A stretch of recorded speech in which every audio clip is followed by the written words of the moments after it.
నమస్తే, welcome to తొలి వార్త. ప్రజల కోసం ప్రజల పక్షం వార్తలు చదువుతుంది యమున. నిబంధనలు పాటించకుండా పండగ పూట ఉదయం 8:30 మందును విక్రయిస్తున్న కార్తిక్ వైన్స్ షాప్ నిర్వాహకులు.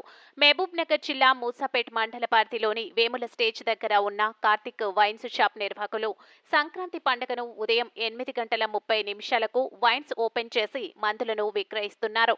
ఇదే విషయమై ఎక్సైజ్ సిఐ విప్లవరెడ్డిని వివరణ కోరగా ఉదయం 10 గంటలకు వైన్స్ షాప్ ఓపెన్ చేయాలని, నిబంధనలకు విరుద్ధంగా ఉదయం 8:30 వైన్ షాప్ ఓపెన్ చేశారని నా దృష్టికి తొలివార్త న్యూస్ ఛానల్ ద్వారా నా దృష్టికి వచ్చిందని, అట్టి వైన్ షాప్ పై చర్యలు తీసుకుంటామని ఎక్సైజ్ సిఐ ఏ విప్లవరెడ్డి తెలిపారు.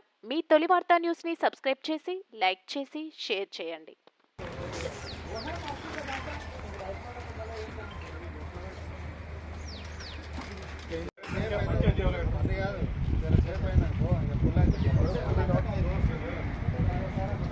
ఉదయం 8:30కి వైన్స్ ఓపెన్.